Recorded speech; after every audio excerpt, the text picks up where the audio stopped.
नमस्कार। आकाशवाणी से प्रस्तुत है समाचार संध्या।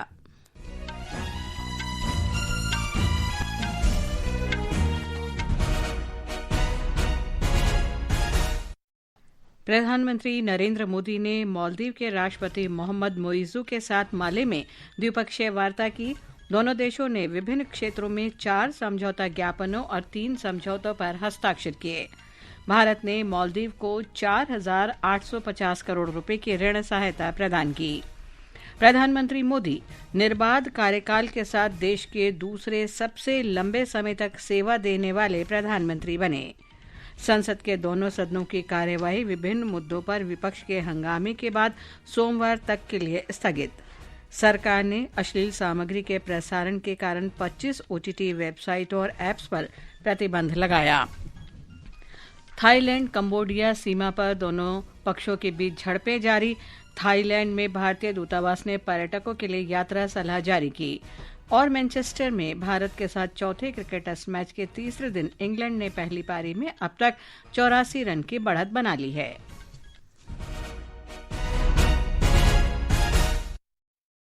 समाचार संध्या के साथ मैं लवलीन निगम। प्रधानमंत्री नरेंद्र मोदी और मालदीव के राष्ट्रपति मोहम्मद मोइज़ू के बीच माले में प्रतिनिधिमंडल स्तर की वार्ता के बाद आज कई समझौतों पर हस्ताक्षर हुए। वार्ता के बाद प्रधानमंत्री मोदी ने मालदीव की ऐतिहासिक स्वतंत्रता की 60वीं वर्षगांठ पर राष्ट्रपति और मालदीव के लोगों को बधाई दी। श्री मोदी ने मालदीव के विकास के लिए 4,850 करोड़ रुपए के ऋण देने की भी घोषणा की।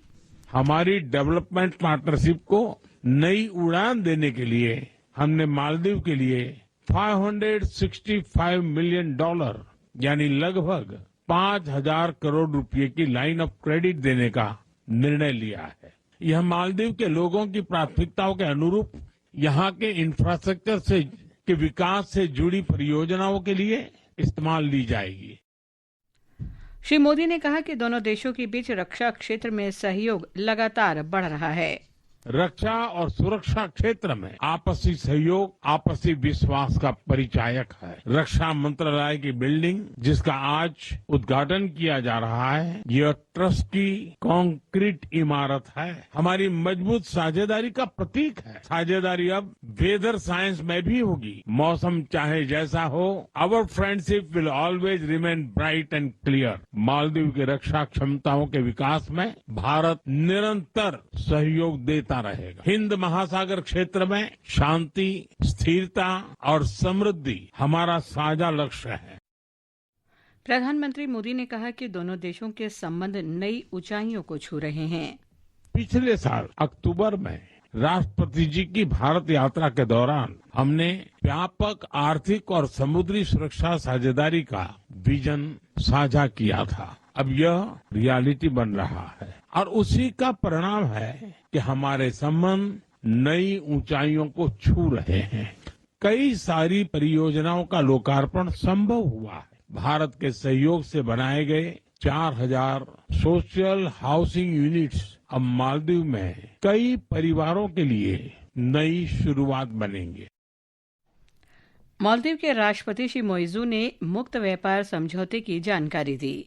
I'm also pleased to announce the initiation of negotiations for a free trade agreement between India and the Maldives. This landmark initiative marks a significant step forward in strengthening our economic partnership. We appreciate the pivotal role played by India in supporting the Maldives. Bharat और मालदीव के बीच आज 4 समझौता ज्ञापनों और 3 समझौतों पर हस्ताक्षर हुए। एक रिपोर्ट। भारत ने मालदीव्स को 4,850 करोड़ रुपए की ऋण सहायता प्रदान की है। इस वित्तीय सहायता से मालदीव्स में प्रमुख बुनियादी ढांचे और विकास परियोजनाओं को सहायता मिलने की उम्मीद है। प्रधानमंत्री नरेंद्र मोदी और मालदीव्स के राष्ट्रपति डॉक्टर मोहम्मद मोइज़ू ने माले में रक्षा मंत्रालय के एक नए भवन का उद्घाटन किया। दोनों ने एक पेड़ माँ के नाम पहल को मजबूत करते हुए पौधे भी लगाए। भारत मालदीव दोस्तों को 60 साल पूरे होने के उपलक्ष्य में एक डाक टिकट जारी किया गया। प्रधानमंत्री नरेंद्र मोदी को मालदीव्स की राजधानी माले में गार्ड ऑफ ऑनर से सम्मानित किया गया। श्री मोदी को 21 तोपों की सलामी भी दी गई। जीवन भावसार, आकाशवाणी समाचार, मालदीव्स, माले। विदेश सचिव विक्रम मिस्री ने कहा है कि प्रधानमंत्री मोदी की मालदीव्स यात्रा बहुत ही सामयिक और सफल रही है। माले में श्री मिस्री ने कहा कि पहली बार मालदीव को भारतीय रुपये में ऋण सुविधा प्रदान की गई। ये समाचार आकाशवाणी से प्रसारित किए जा रहे हैं। ताज़ा समाचार जानने के लिए आप हमारे social media handle x@AIR news Hindi को फॉलो कर सकते हैं। प्रधानमंत्री नरेंद्र मोदी देश के दूसरे सबसे लंबे समय तक निर्बाध कार्यकाल वाले प्रधानमंत्री बन गए हैं। नई दिल्ली में भाजपा प्रवक्ता सुधांशु त्रिवेदी ने कहा कि प्रधानमंत्री नरेंद्र मोदी ने जनता के जनादेश से ये कीर्तिमान हासिल किया है। श्री त्रिवेदी ने कहा कि प्रधानमंत्री मोदी का कार्यकाल विकास के स्वर्णिम अध्यायों से परिपूर्ण रहा है। कार्यकाल की निरंतरता के 4078 दिन पूर्ण हो गए। इसके द्वारा श्रीमती इंदिरा गांधी जी के कार्यकाल के रिकॉर्ड को पीछे छोड़ते हुए जवाहरलाल नेहरू के बाद सबसे लंबे समय तक निरंतर प्रधानमंत्री के पद पर रहने का जन विश्वास, जन आशीर्वाद और राष्ट्र की निष्ठा से युक्त यह कार्यकाल का रिकॉर्ड बनाने में जो प्रधानमंत्री जी का योगदान रहा है, उससे हर भारतवासी हर्ष का अनुभव कर रहा है। राष्ट्रपति द्रौपदी मुर्मू ने कार्यकाल के 3 वर्ष पूरे कर लिए हैं। इस उपलक्ष्य में राष्ट्रपति आज नई दिल्ली में राष्ट्रपति भवन में कई महत्वपूर्ण कार्यक्रमों में शामिल हुईं। इनमें दिव्यांगजनों के अनुकूल राष्ट्रपति संपदा की घोषणा, 22 भारतीय भाषाओं में राष्ट्रपति भवन की वेबसाइट का शुभारंभ शामिल है। राष्ट्रपति ने कहा कि पिछले 3 वर्ष में कई ऐसे निर्णय लिए गए जिनसे राष्ट्रपति भवन के साथ नागरिकों का जुड़ाव बढ़ा है। राज्यसभा और लोकसभा की कार्यवाही विभिन्न मुद्दों पर विपक्ष के हंगामे के बाद सोमवार तक के लिए स्थगित कर दी गई है। लोकसभा में विधि और न्याय मंत्री अर्जुन राम मेघवाल ने कहा कि उन्हें गोवा विधानसभा क्षेत्रों में अनुसूचित जनजातियों के प्रतिनिधित्व का पुनर्समायोजन विधेयक 2024 पर बोलने की अनुमति दी जानी चाहिए।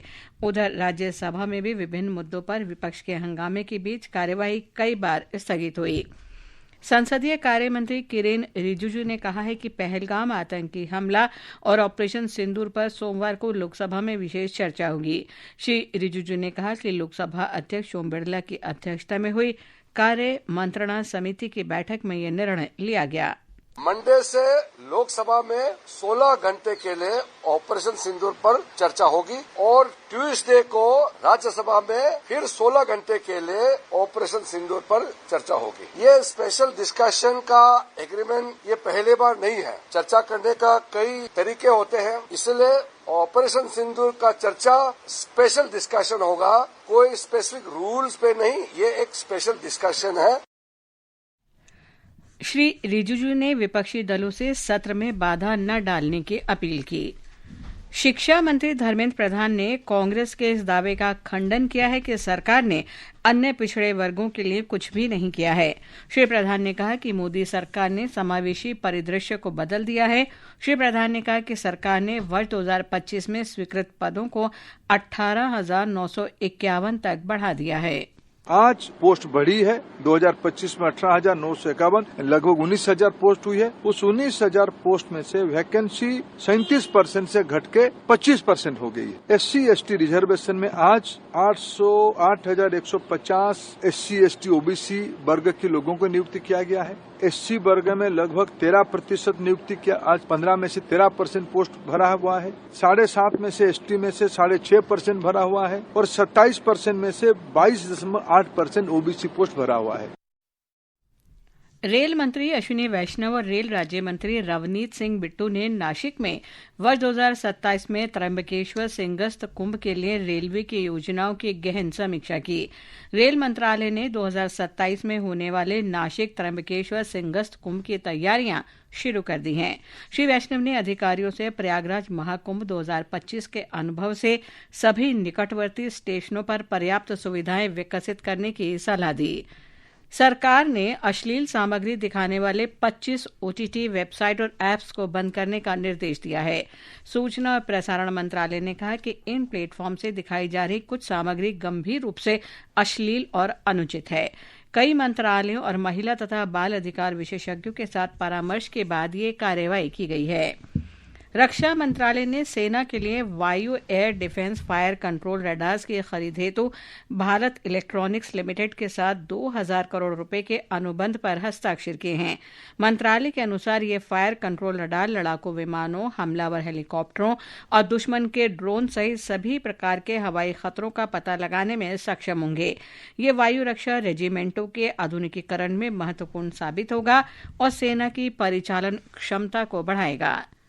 ये समाचार हमारी वेबसाइट www.newsonair.gov.in और हमारे न्यूज़ ऑन एआईआर ऐप पर भी उपलब्ध हैं।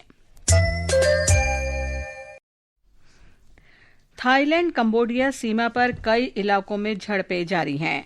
कंबोडियाई सेना भारी हथियारों, फील्ड आर्टिलरी और रॉकेट का उपयोग करके लगातार बमबारी कर रही है। थाईलैंड की सेना ने जवाबी गोलाबारी की और स्थानीय नागरिकों को झड़प वाले क्षेत्रों में प्रवेश न करने की सलाह दी। कल रात थाईलैंड कंबोडिया सीमा के पास हुई सैन्य झड़पों में 14 थाई लोग मारे गए और 46 अन्य घायल हो गए।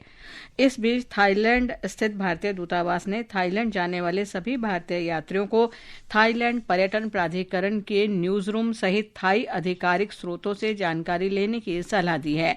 दूतावास ने कहा है कि इस मामले में थाईलैंड पर्यटन प्राधिकरण द्वारा उल्लिखित स्थान यात्रा के लिए अनुशंसित नहीं है। भारत न्यूजीलैंड मुक्त व्यापार समझौते पर दूसरे दिन की वार्ता आज नई दिल्ली में संपन्न हो गई। वाणिज्य और उद्योग मंत्रालय के अनुसार इस वार्ता से द्विपक्षीय व्यापार और आर्थिक साझेदारी को और मजबूती मिलेगी। तीसरे दौर की वार्ता इसी वर्ष सितंबर में न्यूजीलैंड में होगी। वाणिज्य सचिव सुनील बर्थवाल ने कहा है कि ब्रिटेन और भारत के बीच मुक्त व्यापार समझौते को ब्रिटिश संसद में शीघ्र मंजूरी मिल जाएगी। उन्होंने कहा कि ब्रिटेन इस समझौते को संसद से पारित कराने के लिए उत्सुक है। नई दिल्ली में श्री बर्थवाल ने कहा कि ब्रिटेन भारत के साथ व्यापार समझौतों को अपने विकास के लिए बहुत महत्वपूर्ण मानता है। मौसम विभाग ने ओडिशा, पश्चिम बंगाल के गांगेय क्षेत्र, छत्तीसगढ़ और विदर्भ के लिए आज अत्यधिक तेज वर्षा का रेड अलर्ट जारी किया है। कोंकण, महाराष्ट्र, कर्नाटक और केरल सहित देश के पश्चिमी और दक्षिणी प्रायद्वीप क्षेत्रों में आज और कल तेज वर्षा हो सकती है। महाराष्ट्र से हमारे संवाददाता ने बताया है कि राज्य में और अधिक बारिश की आशंका के बीच अधिकारियों ने स्थानीय निवासियों से सतर्क रहने का आग्रह किया है।